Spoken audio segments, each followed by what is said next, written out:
Eh bien bonjour à toutes, bonjour à tous, c'est TopTop et aujourd'hui on se retrouve pour une nouvelle vidéo de jeu de société. Et aujourd'hui on se retrouve pour Kyudo, la voie de l'arc.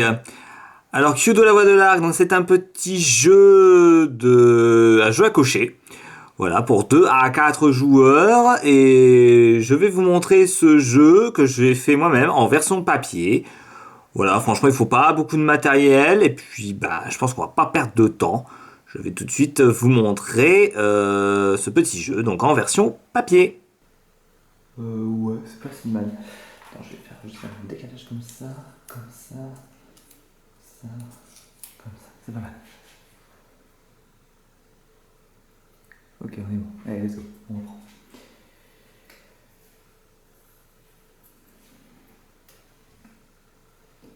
Voilà, donc j'ai à peu près ici installé le matériel. Alors, sachez aussi que ce jeu Kyudo, donc c'est un jeu développé par Offline Edition. C'est pour des personnes âgées de 7 ans et plus et pour des parties qui durent environ 25 minutes. Alors, à l'intérieur de la boîte, alors là c'est une version papier que je vous fais, donc évidemment la version n'est pas complète, mais sachez que dans la boîte il y a une piste de dés, un matériel de rangement, très pratique. Donc ça c'est pour ce qui manque en fait pour cette version papier. Vous allez également y trouver à l'intérieur de la boîte des dés, 4 dés. Alors la piste ici verte c'est la piste à moi, hein, ce n'est pas du tout dans le jeu. Vous allez également trouver des dés. Alors pareil, ces dés là ce sont des dés à moi, donc ce sont juste des dés de couleur comme ceci, je les ai pris d'un autre jeu. Voilà, avec un petit symbole spécial. Bon, évidemment, il y aura un autre symbole spécial pour Kyudo. Je vous expliquerai ça en temps voulu. Voilà, avec des couleurs différentes. Vous allez également trouver dans la boîte des petits jetons. Alors là, ce sont des petits papiers que j'ai fait. Donc là, ce sont des petits jetons comme ceci. Sachez que ces jetons, il vous faudra en mettre sur le côté de la table, donc comme ceci. Donc il y a 3 jetons différents. Il y a celui-ci, celui-là et celui-là. Sachant que dans la boîte, il y a 3 fois les 3 jetons. Et sachez qu'il faut donner donc autant de jetons qu'il y a de joueurs, moins 1. Donc si vous jouez à 4 joueurs, il faudra mettre 3 jetons de chaque. Si vous jouez à 3 joueurs, il faudra mettre 2 jetons de chaque. Et si vous jouez à 2 joueurs, il faudra mettre un seul jeton de chaque. Vous allez également trouver à l'intérieur de la boîte des petits papiers comme ceci, voilà, qui vont vous représenter le jeu, car je l'ai dit, ce jeu c'est un jeu à cocher. Donc voilà, donc vous allez retrouver des petites cartes comme ceci. Donc vous allez donner un par joueur. Donc là ici pour cette explication, je vais vous faire un exemple à 2 joueurs. Donc là ici je vous ai mis 2 papiers différents. Donc il faudra aussi vous munir d'un crayon. Bon là j'ai pris un petit stylo classique dans lequel vous pouvez mettre le nom des joueurs. Donc là par exemple ici je vais marquer Top Top. Voilà par exemple ici. Et puis là, par exemple, ici, adversaire. Voilà, comme ça, pour que vous puissiez bien voir la différence. Alors après, je ne sais pas si ça se verra sur la caméra, ou bon, ça se voit à peu près, c'est pas si mal. Et vous allez également distribuer à chaque joueur un personnage spécial qui sont au nombre de 4, que voici. Donc vous avez celui-ci, vous avez celui-là. Alors sachez qu'avec ce personnage-là, il y a aussi un petit objet, voilà, pour cibler en fait une des 5 cibles qui est ici. Bon là je ne l'ai pas fait, mais bon vous inquiétez pas, à en avoir ou pas ça ne change pas grand chose. Vous avez également celui-là, et enfin vous avez celui-là, une sorte de petit shih tzu. Donc vous allez donner un personnage au hasard à chaque joueur, vous pouvez les donner comme vous voulez. Donc moi par exemple je vais donner celui-là et celui-là, par exemple pour la partie. Bon, sachez que je vous ferai l'explication des personnages un petit peu plus tard dans le jeu. Et une fois que ceci est fait, on est prêt à débuter la partie. Alors, le but du jeu de Kyudo, qu'est-ce que c'est? Alors, sachez que le Kyudo, c'est un art martial japonais, je crois, qui existe vraiment, d'ailleurs, le Kyudo, puisque c'est une sorte de tir à l'arc japonais. Il y a même des concours de Kyudo qui se font dans le Japon. Et justement, nous on va incarner donc des animaux donc, qui sont passionnés de Kyudo. Et le but du jeu pour nous, ça va être d'essayer de faire le meilleur show de tir à l'arc possible en mettant des flèches donc, dans les cibles qui sont ici. Mais pas que, il faut aussi ravir les spectateurs qui se trouvent dans le public. Donc voilà, chaque joueur a un public de 20 spectateurs. Et il faut évidemment aussi les combler pour pas que les spectateurs s'en aillent et s'ennuient de votre spectacle. Voilà, alors comment ça va se passer une partie? Je vais aussi expliquer tout de suite comment on gagne la partie. Pour remporter la partie, il faut obligatoirement que vous ayez rempli toute la cible. Donc là, je vais vous remettre ici un petit exemple. Voilà, donc pour gagner la partie, il faut remplir donc, toutes les cases de la cible. Il faut tout cocher sur toutes les sections de la cible. Et il faut aussi que vous ayez le plus de spectateurs que votre adversaire. Tout simplement. Sachez aussi qu'en début de la partie, on va désigner un premier joueur au hasard autour de la table. Par exemple, on va dire que je commence.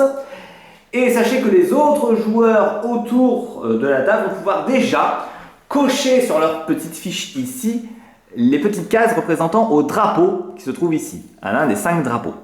Donc le premier joueur ne coche rien, le deuxième joueur, donc ici mon adversaire, peut cocher une case du drapeau de son choix, le troisième joueur cochera lui 2 cases sur 2 drapeaux différents, et le dernier joueur, quant à lui, cochera 3 cases sur 3 drapeaux différents. Donc là, imaginons ici que mon adversaire, en case bonus, comme il est deuxième, il décide par exemple de cocher cette case-ci. Donc il la coche, et au moins ça fera déjà une case de cocher pour lui. Alors, une fois que c'est fait, on va pouvoir commencer la partie. Comment ça se passe? Donc c'est un roll and write, je crois qu'on appelle ça comme ça. Donc c'est un jeu où on va lancer des dés et on va cocher nos résultats.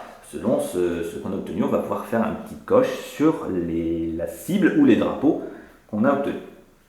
Alors ce jeu se joue avec 4 dés, donc vous allez prendre les 4 dés, vous allez les lancer. Vous pouvez même, comme au principe du Yahtzee ou du Yams, vous pouvez mettre des dés de côté et vous pouvez relancer jusqu'à 3 fois vos dés.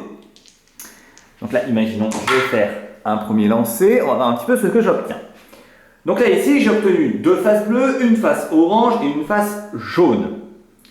D'ailleurs, pour la petite précision ici, et pour les besoins de cette vidéo explication de jeu de société, on va dire ici que la zone noire qui se trouve ici, normalement il y a une couleur noire sur le vrai jeu, ici on va dire que la couleur noire sera considérée comme la couleur jaune. Voilà, pour que vous puissiez bien comprendre. Donc là ici j'ai obtenu 2 faces bleues, une face orange et une face jaune. Sachez que pour pouvoir faire des coches dans la cible, il vous faut obligatoirement faire des symboles spéciaux, comme ceci. Bon là ça représente un petit C. Sachez que dans le vrai jeu, ce sera comme une flèche. Voilà, il y a en fait une flèche à la place de ce symbole-là. Moi je prends ce symbole-là, mais sachez que ce symbole-là, normalement c'est une flèche. Voilà, vous considérez ça comme une flèche. Donc pour pouvoir cocher dans la cible, il me faut obligatoirement des symboles flèches. Bon, là pour l'instant je n'en ai pas, donc je ne pourrai malheureusement pas cocher de cases dans la cible. Donc imaginons ici que ce résultat ne me convienne pas, je décide tout simplement de faire une relance. Donc je peux lancer les dés jusqu'à 3 fois. Là ici c'est quasiment la même chose, bon je décide de relancer une 3e fois. Voilà, on va faire ça comme ceci. Alors là, sachez ici, donc là j'ai obtenu bien une face flèche. Bon, on va dire que ça c'est la flèche.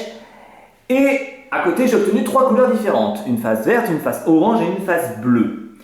Sachez que je peux mettre cette flèche avec une couleur de mon choix pour commencer à faire une coche. Donc là, imaginons ici, je décide de faire avec l'orange. Par exemple, ça me va très bien. Donc en faisant cette combinaison-ci, de une flèche avec une couleur, je peux immédiatement cocher sur ma feuille à cocher la couleur sur la cible que je viens d'effectuer. Donc là en faisant ici une flèche avec une couleur orange, je peux immédiatement cocher la première cible orange. Mais ce n'est pas tout, car comme là c'est mon 3e lancer, je ne peux plus relancer. J'ai fait aussi une face verte et une face bleue. Si jamais vous obtenez des couleurs sans flèche, parce que la flèche je l'ai déjà prise pour ma couleur orange, et bien dans ce cas-là, ces couleurs non utilisées seront cochées sur les drapeaux qui se trouvent au-dessus. Comme là, j'ai obtenu une face verte toute seule, je peux cocher ici, par exemple, une coche verte et une coche bleue. Voilà, j'ai fait ainsi mon tour de jeu. Donc là, mon tour est terminé et on passe immédiatement au tour du joueur suivant. Allez, imaginons que ce soit au tour du joueur suivant. Il lance ses dés. Alors là, imaginons qu'il fasse ceci et qu'il s'arrête là. Imaginons qu'il s'arrête ici tout de suite. Ici, mon adversaire a obtenu une flèche. Il décide par exemple de la mettre sur la case verte. Il va cocher une face verte. Sachez qu'attention précision, on ne peut pas. Alors vous pouvez si vous voulez mettre la flèche avec une couleur, mais là ici, une seule couleur suffira.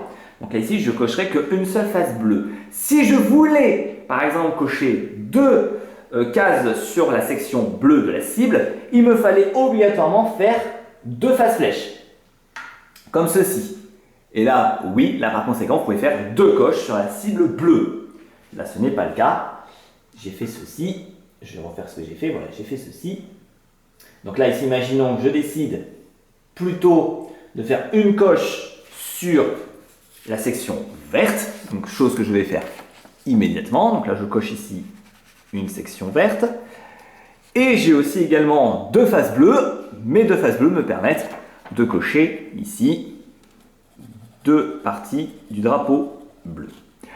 Attention précision, si jamais vous réussissez à remplir un coin d'un drapeau, là c'est le cas ici, ce drapeau-là est rempli avec un premier coin, et bien par conséquent, la capacité spéciale de ce drapeau va s'activer automatiquement. Là ici, pour la zone bleue, elle me permet de cocher une case de la cible dans la section de mon choix. Là, imaginons ici, je décide de cocher, allez, par exemple, du jaune. J'ai envie de cocher du jaune. Voilà, ceci est chose faite. Donc là, ici, ça, c'est terminé. Et si jamais je veux réutiliser le pouvoir bleu, il faut que je coche à nouveau un autre coin du drapeau.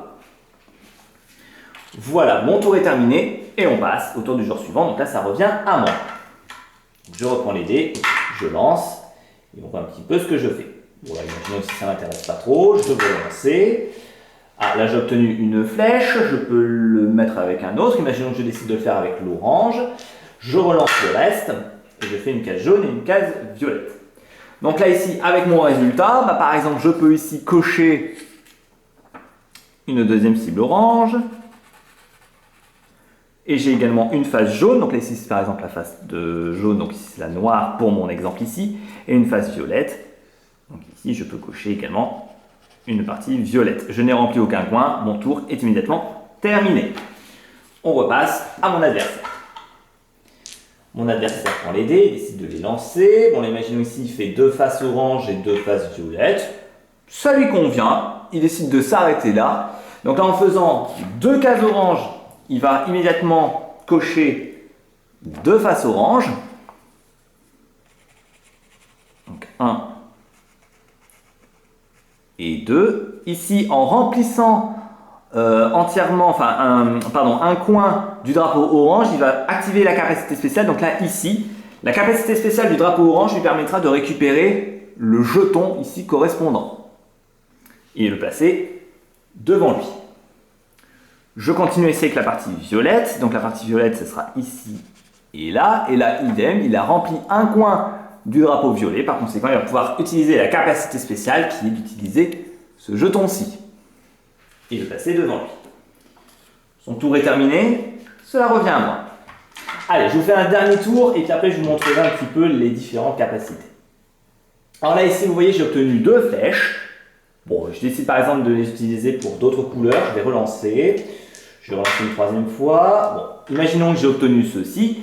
Donc ceci, par exemple, me permet de cocher deux flèches dans la partie jaune. Donc là, ici, partie noire pour mon exemple. Comme ceci. Mon tour est terminé. Je repasse au tour du jour suivant, qui décide de lancer ses dés. Une flèche dans la partie verte, puisqu'il avait commencé. Je relance. Et une flèche dans la partie jaune, pourquoi pas. Il décide de garder cela. Et il va pouvoir cocher, donc ici, une flèche dans la partie jaune et une flèche dans la partie verte. Voilà, et ainsi de suite. Imaginons qu'on continue un petit peu plus dans la partie. Imaginons que j'ai déjà fait pas mal de coches. Et imaginons ici que j'ai coché entièrement la partie orange. On va dire que j'ai déjà commencé à faire quelques coches. J'ai coché ici, j'ai commencé un petit peu à cocher là, ici et là. Voilà, on va dire que j'ai déjà commencé à cocher comme ceci. Donc c'est à moi de jouer, je décide de lancer les dés. Et imaginons que je fasse, par exemple, ceci. On va peut-être même dire cela. Voilà, on va dire par exemple, je fais ceci. Voilà, je fais cette combinaison-là.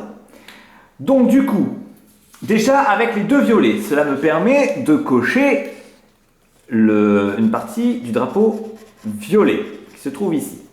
En remplissant le drapeau violet, enfin un coin du drapeau violet, j'active la capacité spéciale, qui est ici de prendre le jeton, ici pour interrogation multicolore. Or le problème, c'est qu'il n'y en a plus dans la réserve. Et bien s'il n'y en a plus dans la réserve, et bien par conséquent vous pouvez voler un de ces jetons à un adversaire de votre choix. Bon là comme je fais une partie à 2 joueurs, en fait là, je vais carrément voler le jeton à mon adversaire.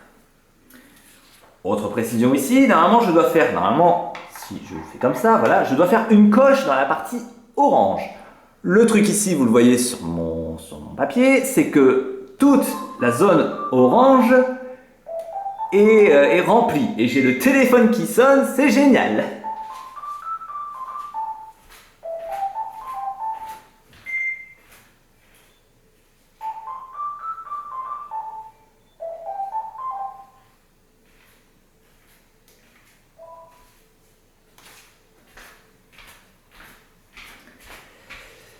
Ça faisait longtemps, dis donc.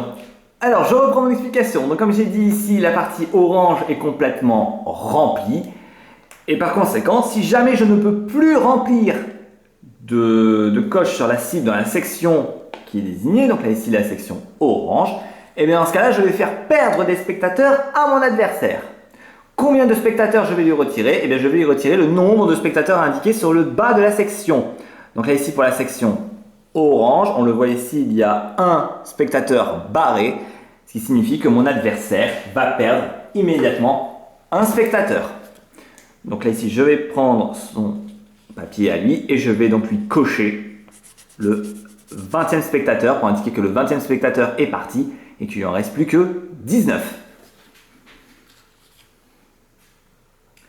Sachez que pour les couleurs, si je vous remontre ici ma petite fiche, donc pour la partie noire et la partie orange, c'est un spectateur à retirer. Pour la partie verte, si elle est totalement remplie, vous retirez 2 spectateurs par adversaire. Je précise bien par adversaire. La partie bleue, ce sera 2 spectateurs également. Et la partie rose violacée, ce sera 3 spectateurs en moins par adversaire. Donc ce qui peut être assez méchant. Mais évidemment, pour la partie violette, c'est plus dur puisqu'il y a 5 coches à faire avant de pouvoir commencer à retirer les spectateurs sur la partie violette. Et comme je l'ai dit, la partie va ainsi se poursuivre juste à temps qu'on arrive à une condition de fin.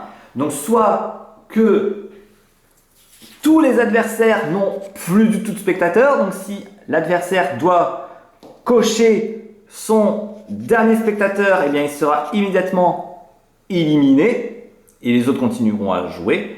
Juste à temps que tous les adversaires ont perdu tous les spectateurs. Dans ce cas-là, c'est le joueur à qui il reste encore des spectateurs qui remporte la partie. Ou, deuxième condition de victoire, si jamais un joueur a coché toutes les sections de la cible entière, il aura tout coché, et si c'est lui qui a encore le plus de spectateurs, il l'emporte immédiatement.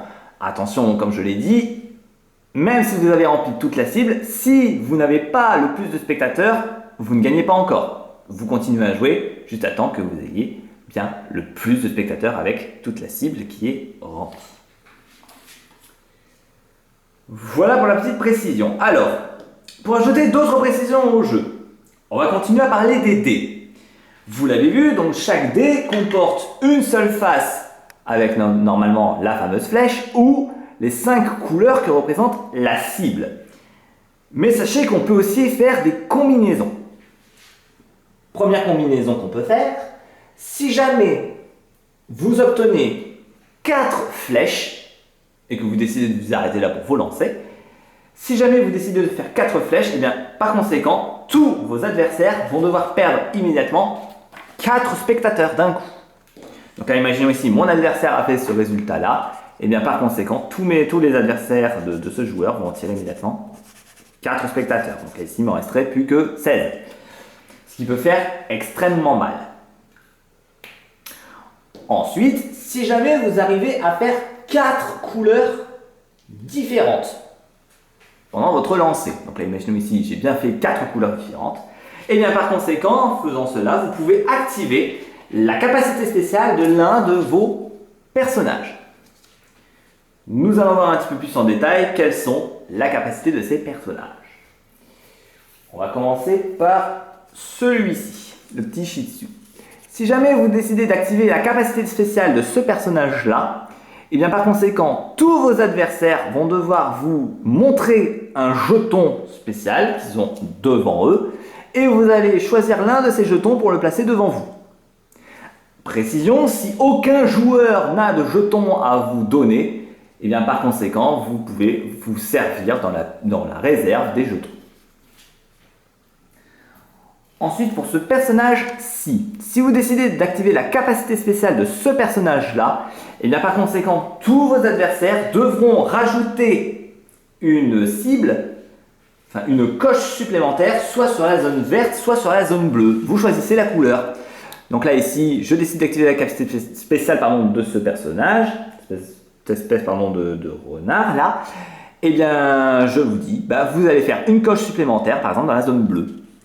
Vous allez devoir vous exécuter, donc ici par exemple je vais faire un rond supplémentaire dans la zone bleue et par conséquent je devrais faire une coche ici supplémentaire pour remplir totalement la cible. Ce qui peut être un moyen de ralentir vos adversaires. Ensuite, pour ce personnage-ci, là le singe, si jamais vous réussissez à activer la capacité spéciale de ce personnage-là, vous allez tout simplement prendre l'un des dés du plateau, le placer sur le personnage en question et tous les autres joueurs n'auront pour ce tour que 3 dés à lancer au lieu de 4. Enfin, pour le dernier personnage qui est le cerf, qui se trouve juste ici, en fait vous allez choisir une des 5 couleurs de la cible et cette couleur-là, pour les autres joueurs pour ce tour, sera considérée comme une couleur maudite. Par conséquent, si jamais par exemple ici le cerf choisit la couleur verte, si jamais en lançant des dés, des joueurs obtiennent des couleurs vertes quand ils auront fini de lancer leurs dés, donc si jamais là j'obtiens du vert, je peux relancer, puisque ce ne sera pas comptabilisé comme la couleur maudite pour l'instant, il faut que ce soit à la fin d'un tour d'un joueur.